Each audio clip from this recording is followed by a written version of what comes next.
This may be the single most chilling message you will ever hear. Even more chilling than Matt's Christmas message that you heard here. I want to teach you about my Jesus. I want to try to convince you that Jesus is real. A monstrous Antichrist is coming. His power and stature are infinitely beyond anything you have been told. This will be no Hollywood actor in a hooded robe with fangs, a popular image of him, but rather a titanic figure of awesome worldwide power and authority that not one person you know is remotely prepared for. That's right. Matt wanted to tell you about his Jesus and convince you that he's real. And today, I want to tell you about my Antichrist, and I want to convince you that he's real. This week on Infants on Thrones. This is Infants on Thrones, the philosophies of men mingled with humor. We are the core.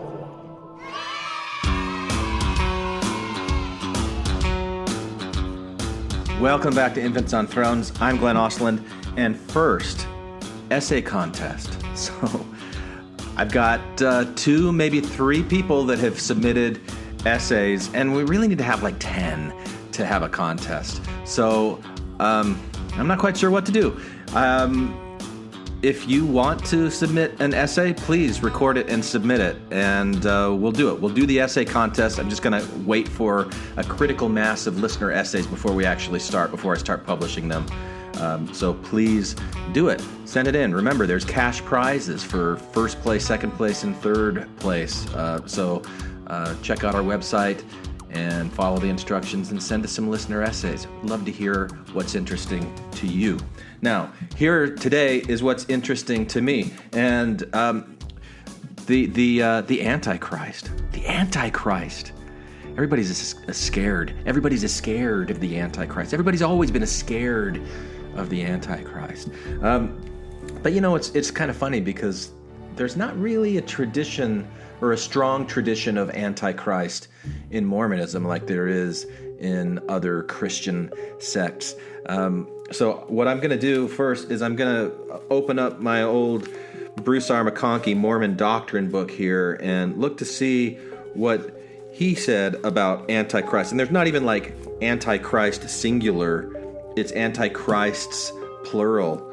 And it says, see apostasy, Christ, church of the devil, false Christ, man of sin. Yeah. So here's what he says. He says, an Antichrist is an opponent of Christ. He is one who is in opposition to the true gospel, the true church, and the true plan of salvation. And then he cites some scriptures in John. He is one who offers salvation to men on some other terms than those laid down by Christ.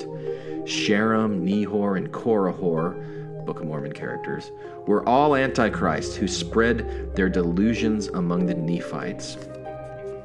Many deceivers are entered into the world. I'm going to skip ahead. The saints in the meridian of time, knowing that there would be a great apostasy between their day and the second coming of our Lord. Did they really know that? I mean, did people really know that there was going to be a great apostasy before the Mormon church came up? I don't think so. They referred to the great apostate church as the Antichrist. Oh, great. So now we're taking Antichrist and we're using it to besmirch the Catholics. That's cool. That's cool, Bruce.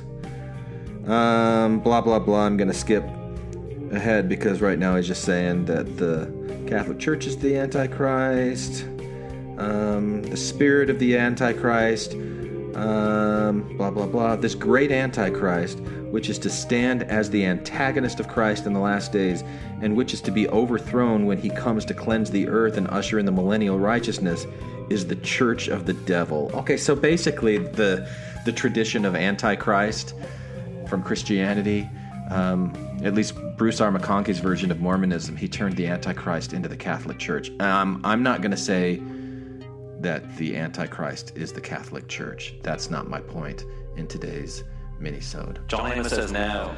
My point is, maybe it's not really a point, as much of a question. Is it possible that maybe an Antichrist could be somebody who embodies the teachings of Christ, like the good teachings of Christ, the things that Christ taught that we could all agree, like be nice to each other, love each other, take care of the poor, those kinds of messages. Is it possible that someone could attain that type of enlightened, Christ-like state through a different path than the way that Jesus of the Bible did? So instead of being a perfect man who never committed any sin except when he got mad at those people in the temple, that it was actually a man of sin who took a very different path. He did all the sins. He tried all the sins, but still arrived at this point of enlightenment, recognizing we need to help the poor, we need to love each other, we need to overthrow the pharisaical systems that are imprisoning us. What if that was an antichrist? Just using the symbol of an antichrist. Would you be interested in someone like that? Learning from someone like that, listening to someone like that, following someone like that? I would. And I think I found them. I think I know who it is. I think I know who the Antichrist is, and I'm super excited to share this with you today. All right, he is an actor, comedian, and best-selling author of Recovery, Freedom from Our Addictions. Russell Brand is over here. So this last October 2017, I'm watching Real Time with Bill Maher, and this Russell Brand guy comes on. And I knew who Russell Brand was, kind of. I remembered him from Forgetting Sarah Marshall and some other MTV things that I'd seen him on. And, back in the day when he was big, I couldn't stand him. I didn't really know him that well. I didn't pay that much of attention to him because he was so repulsive to me. I thought, why does this guy think he's so funny? He's not funny. He's just obnoxious. I just found him obnoxious and totally distasteful. Russell Brand, coming on to Bill Maher. Okay, well, I'm sitting here. I know it's going to be a short segment. I'll just watch it. And I must say, I feel like there was a time when I saw you a lot. Oh, yeah. Maybe too much. And lately... You didn't have to hover by my window. Okay, that was a good response. That was quick. That was witty. It was self-aware, self-deprecating a little bit, accepting and owning kind of the image that, okay, all right. I like that. I'll give you points for that, Russell. Good job. Good on you. And lately, I don't see you enough. How can I get the right amount of Russell Brand in my diet? This is the classic addiction dilemma. Once we have a little bit and then we get carried away and we can't control it. Our inability to moderate. Well, what happened was, I think, is I became immersed and engulfed in the intoxicating drug of celebrity. Drank and drank from the cup like Icarus, flew too close to the sun, right. Burned myself terribly, and then retreated to the British countryside to look at wildfowl. Okay, I really like that response, too. I mean, again, very self-aware, self-deprecating, honest. He took a great opportunity to launch into his book about addiction, taking what Bill asked. I mean, okay, all right. I think I'm getting this guy. I think I'm feeling this guy. Keep watching. As you're an addiction specialist, would you concur with that fame is as bad as the other ones? I'm a specialist in that I've experimented on myself quite ruthlessly and quite extensively, not in laboratory conditions. More's the pity. I could have done with someone in a lab coat to give me a cuddle, and a Petri dish would have been useful. But... What I do agree with, Bill, is these are times where we live on the outside. External phenomena has stimulated us to a ludicrous degree, and that addiction is just the amplification of consumerism. If you constantly broadcast at people that they ought be afraid, if you constantly broadcast at people that they ain't good enough and that they can purchase somehow externally the feeling of well-being, then addiction for me is a natural conclusion of this phenomena.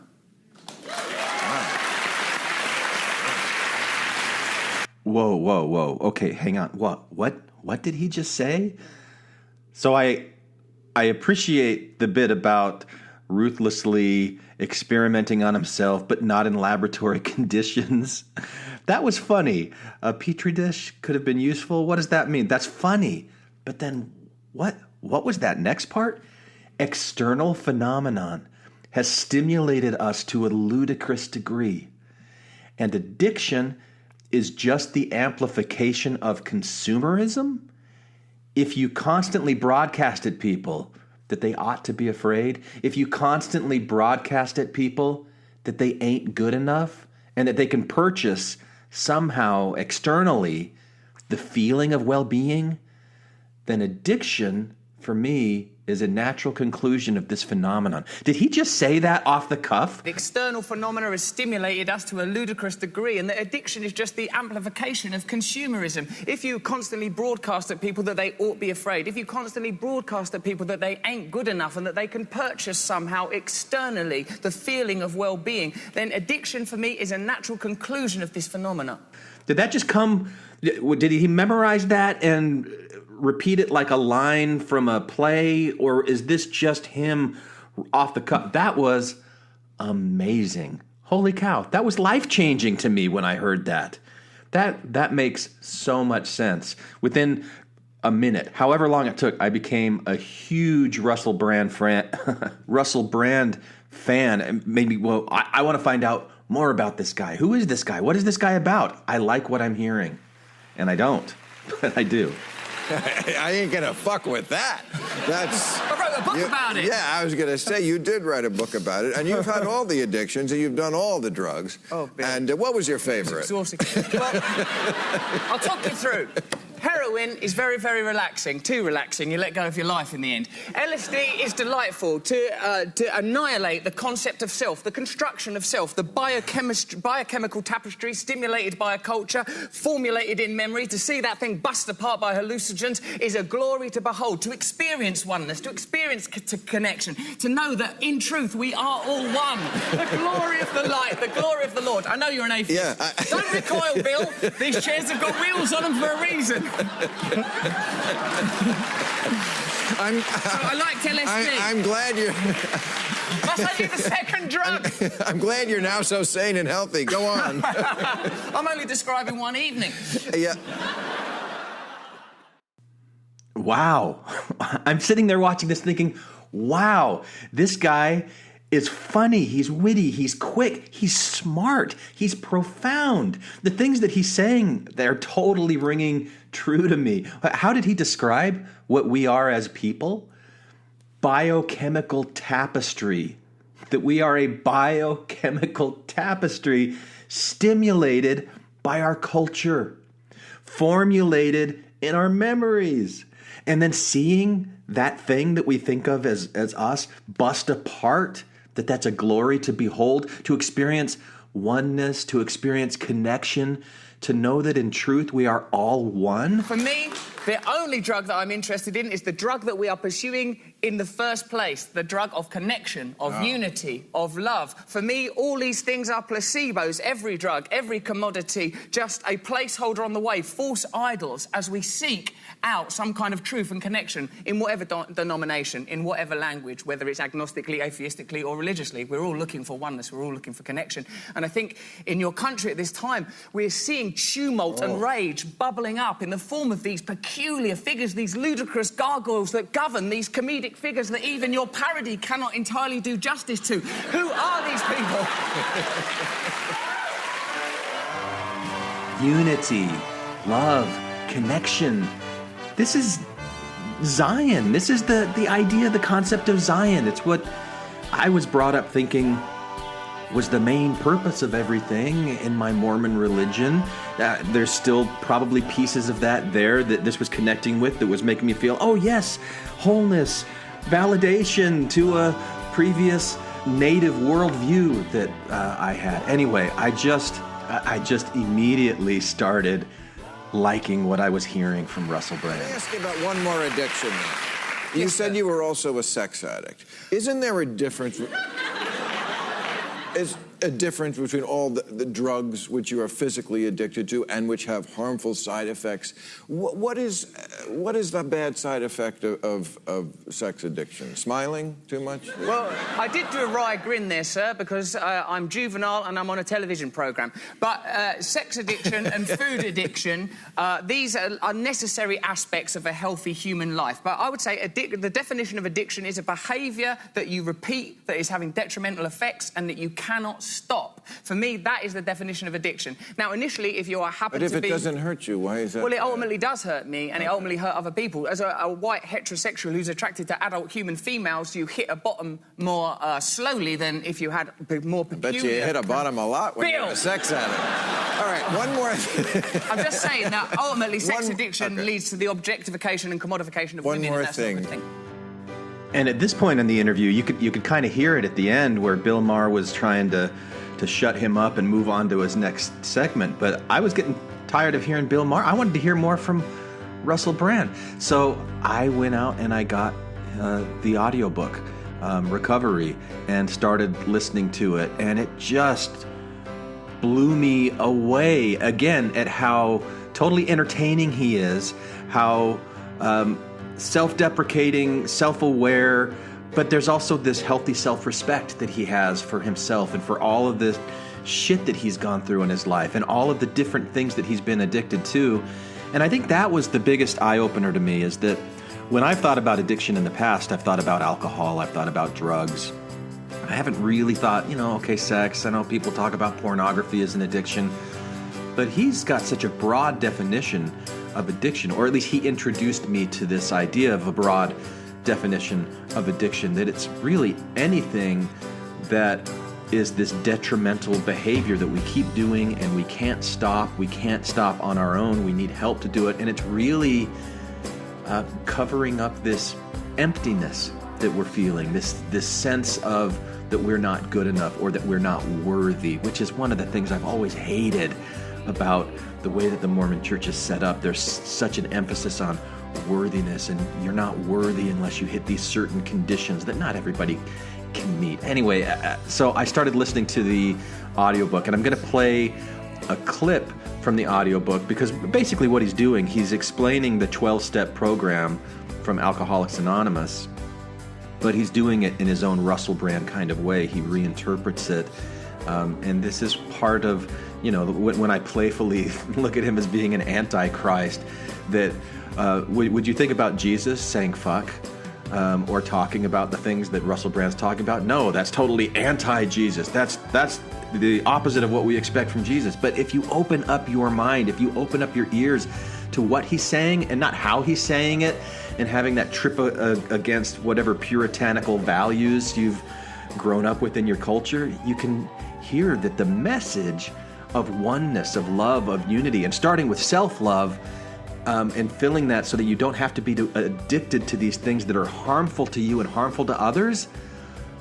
That's the best message in the world. That's the best message in the world. So anyway, here is a clip from his book, Recovery. Are we addicts like the animals that evidently preemptively fled the oncoming tsunami, sensing some foreboding? Are we attuned to prickling signals that demand anesthesia? What is the pain? What is it? What does it want? I'm going to come back to those questions at the end because I think they're important, and I think I kind of know where he's going with it. Now, let's not forget in all the excitement that this is a self-help guide to tackling addiction in all its forms, a guide that will encompass certain principles that, if followed, will free you from the misery, however quiet or consuming, of your condition. An integral, unavoidable, and in fact one of the best parts of this process is developing a belief in a higher power. Not that you have to become some sort of religious nut. Well, actually, you already are a religious nut if you take religious nut to mean that you live your life adhering to a set of beliefs and principles and observances concerning conduct. Most people in the West belong to a popular cult of individualism and materialism where the pursuit of our trivial, petty desires is a daily ritual. If you're listening to this specifically because you have addiction issues, whether to substances or behaviors, you are in an advanced sect with highly particular devotional practices. Sometimes so ingrained they don't even have to be explicitly thought. They are intensely and unthinkingly believed. If I find Miss Right, all will be well. If I can get my rocks off or yawn down a pint of ice cream, I'll be okay. What this program asks us to consider is the possibility of hope. Hope that a different perspective is possible. Hope that there is a different way. the 12 steps.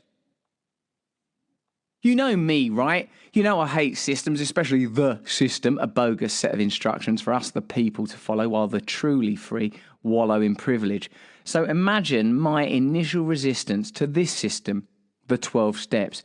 Don't tell me what to do. I'm an individual, I'm a maverick, I'm a hustler, I'm a poet wandering through the wind-lashed wilderness, screaming my song into the po-faced and judgmental world. Especially as in its original form, the 12 steps says the word God as freely and as frequently as an ecclesiastical Tourette sufferer. I sat in chilly rooms in the British countryside, all chastened and desperate, looking at these bleak edicts on the wall, thinking, maybe for you, but not for me. Curiously, later examination of these principles revealed that self-centered egotistical thinking is the defining attribute of the addictive condition. Self-centeredness is a tricky thing. It encompasses more than just vanity. It's not just Fonzie looking at himself in self-satisfied wonder and flexing his little tush. No. Here is a more opaque example of self-centeredness. If your partner is a bit wayward, selfish or difficult, and you cast yourself as the downtrodden carer pacing behind them going, I don't know what they'd do without me, that is another form of self-centeredness. You are making yourself and your feelings about the situation the ontological, steady, centre of the world. Is there a different way that you could be you?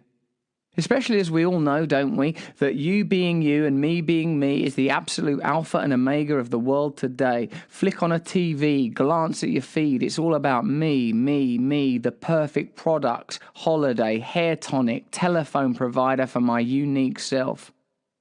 Well, that's just fine and dandy, but I don't really know what me is or what me wants, and now I'm beginning to question if thinking about me all day is doing me any good. The first time I saw the steps, I thought, bit religious, bit pious, bit ambitious. There was the Christian-y feel. Look at the third step, turn our will and our lives over the care of God. Steady on, old boy, that just sounds like a cosy version of ISIS.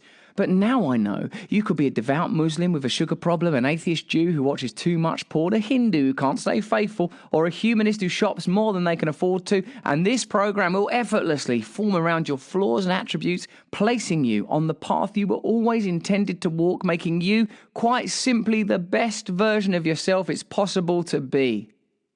In my case, as you will see, this includes a good many flaws, some odd thoughts, and occasional behavioural outbursts. If this is your first encounter with the steps, note your own feelings towards them. 1. We admitted that we were powerless over our addiction and that our lives had become unmanageable. 2. We came to believe that a power greater than ourselves could restore us to sanity. 3. We made a decision to turn our will and our lives over to the care of God as we understood Him. 4. We made a searching and fearless moral inventory of ourselves.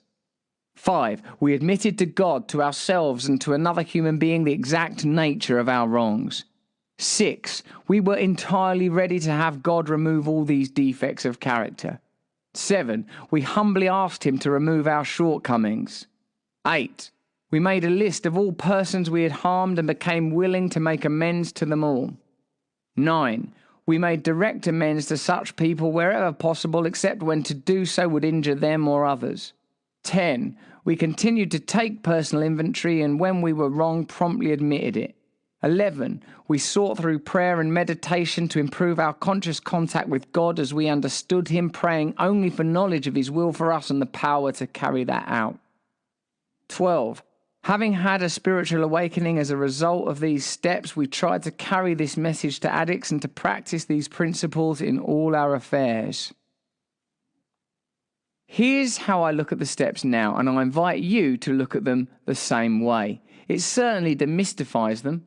I've probably overcompensated with the F word, but my point is that this is a practical system that anyone can use. 1. Are you a bit fucked? 2. Could you not be fucked? 3. Are you, on your own, going to unfuck yourself? 4. Write down all the things that are fucking you up or have ever fucked you up and don't lie or leave anything out. 5. Honestly tell someone trustworthy how fucked you are. 6. Well, that's revealed a lot of fucked up patterns. Do you want to stop it? Seriously? 7. Are you willing to live in a new way that's not all about you and your previous fucked up stuff? You have to. 8. Prepare to apologise to everyone about everything affected by your being so fucked up. 9. Now apologise, unless that would make things worse. 10. Watch out for fucked up thinking and behaviour and be honest when it happens. 11. Stay connected to your new perspective. 12.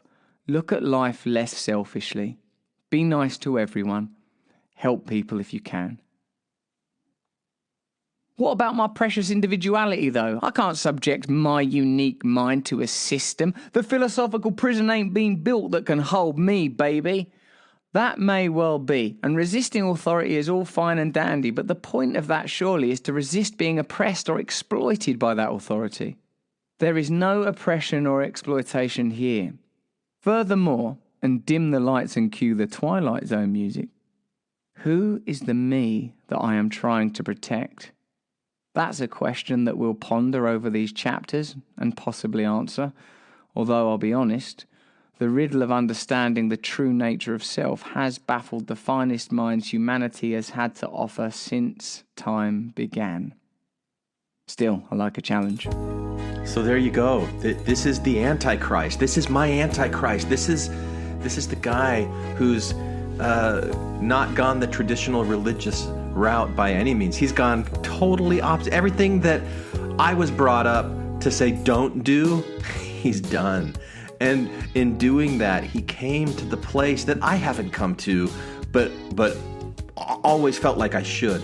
This place of personal enlightenment and freedom from the addictions of the world. It's just it's amazing to me. And so until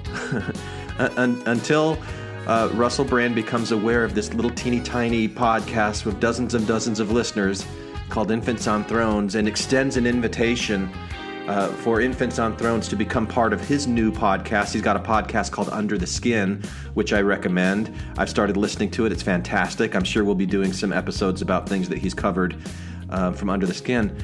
But until he gives us an official invite to become part of the Under the Skin family of podcasts that eventually changes the world, which is one of his missions, to change world consciousness. Until that happens, we're just going to be unofficial members of the Under the Skin podcast, or at least my contributions to Infants on Thrones. I can't speak for the other infants and for episodes that they make, but episodes that I make, I'm going to dedicate to the Antichrist, to Russell Brand, at this time in history where I think so many of us can feel this dread, this fear. What's going to happen? Is it global warming? Is it climate change that's going to become this huge disaster, this huge crisis? Is it something with North Korea, nuclear weapons? Is it war in the Middle East? Is it conflict with terrorism, with religious battles with Islam and Christianity? Whatever's happening, it just feels like these are the end of days. We're close to the end. There's that sense that's there, but it doesn't have to be. And maybe there is some kind of millennium, something or other that will happen, and it's not what the scriptures have said exactly, but it is a period of enlightenment where people do wake up to who we really are and the connection that we really do share, and these in-group squabbles and out-group squabbles and echo chambers and everything that we're seeing needs to break down. I think that's the segment where he's talking about what is our pain, what is it that we're feeling that we have to medicate ourselves and numb ourselves to. It's that painful awareness that we are separate. I think it goes back to the Emil Durkheim sacred and profane distinction that Matt and I talked about a couple of podcasts ago, the Mormon Cultural Membrane, where we reviewed Jonathan Haidt's TED Talk. We've lost something that's biologically a part of us, this need for connection, this need for oneness and this Zion. It's Zion.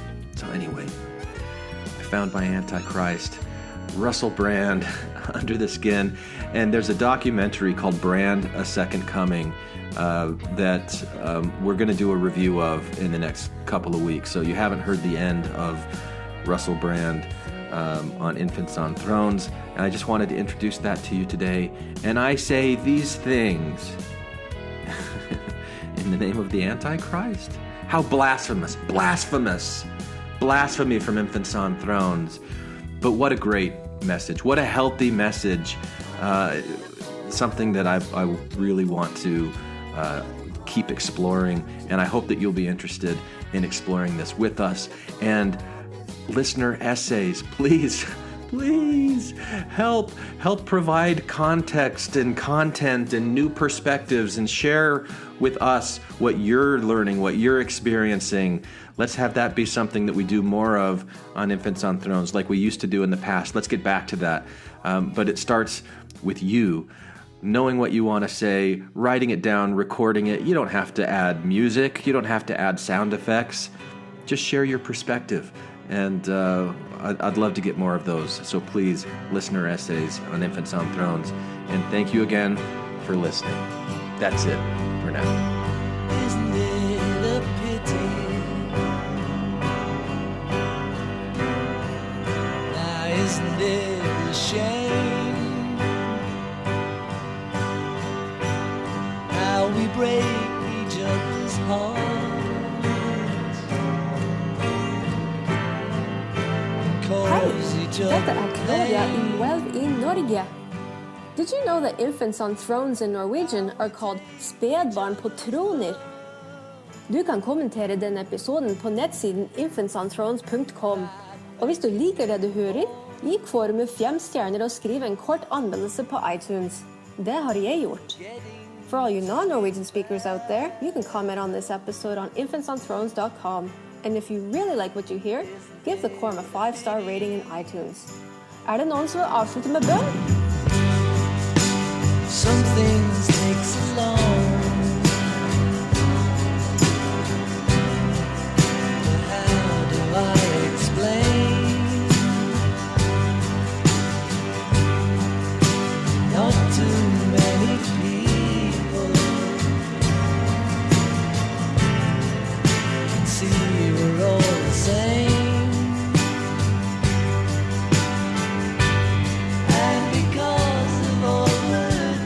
Thank you for listening to Infants on Thrones.